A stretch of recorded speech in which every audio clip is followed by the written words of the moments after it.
Consultation des ministres des Affaires étrangères, de la Confédération des États du Sahel, AES, et de la Fédération de Russie.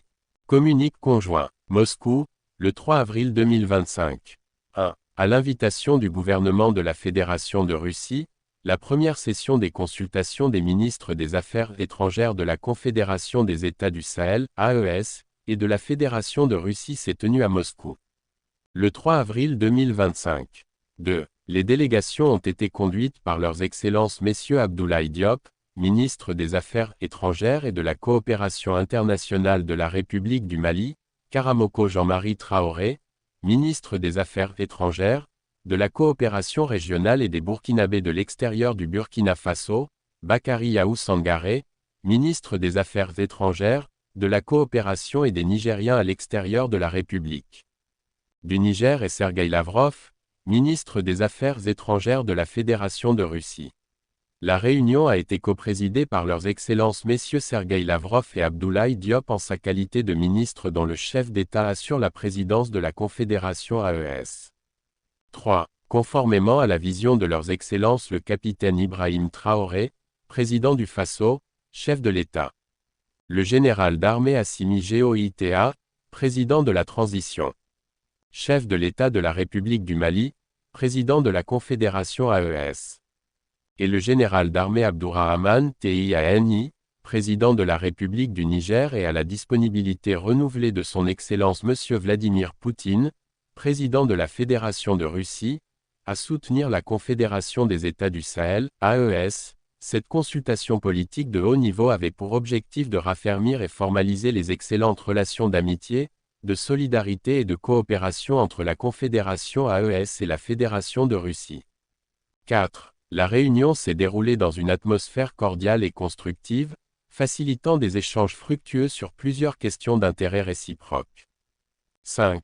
Dans le domaine de la sécurité et de la défense, les parties russes et confédérales sont convenues d'établir un partenariat stratégique pragmatique et solidaire. 6. Elles ont également exprimé leur engagement pour intensifier la lutte contre le terrorisme et l'insécurité sous toutes ses formes dans l'espace AES. Dans cette perspective, la partie russe a réitéré son soutien indéfectible pour l'opérationnalisation de la force unifiée de la Confédération AES dans sa lutte pour la préservation de l'intégrité territoriale de l'espace confédéral.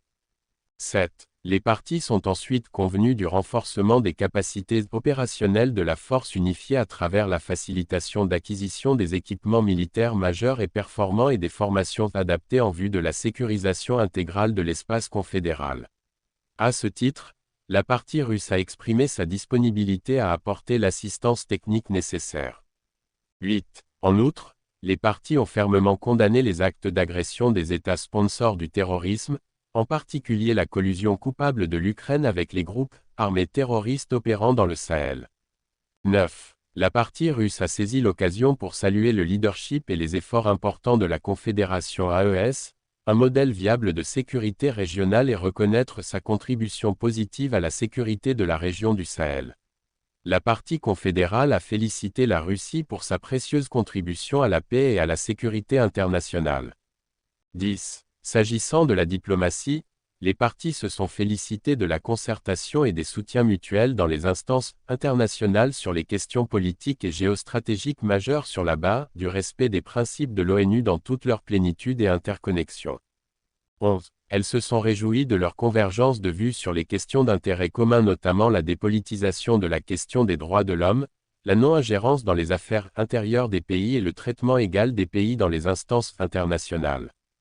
12. En ce qui concerne les questions de développement, les parties se sont engagées en faveur d'une coopération visant la réalisation diligente d'infrastructures de développement. 13. Les parties sont également parvenues à un consensus sur le rôle clé de la coopération économique sur une base mutuellement bénéfique et de partenariat. À cet égard, les parties ont convenu d'intensifier les contacts entre les opérateurs économiques et de créer un environnement commercial favorable. 14. Les parties sont convenues de la mise en place d'un mécanisme de suivi des conclusions des consultations sur ces questions. 15. Les ministres des Affaires étrangères de la Confédération AES et de la Fédération de Russie sont convenus d'institutionnaliser ces consultations. Les sessions se tiendront chaque année de façon alternative. La deuxième session se tiendra dans la Confédération AES, à une date qui sera fixée de commun accord, par voie diplomatique. Moscou, le 3 avril 2025.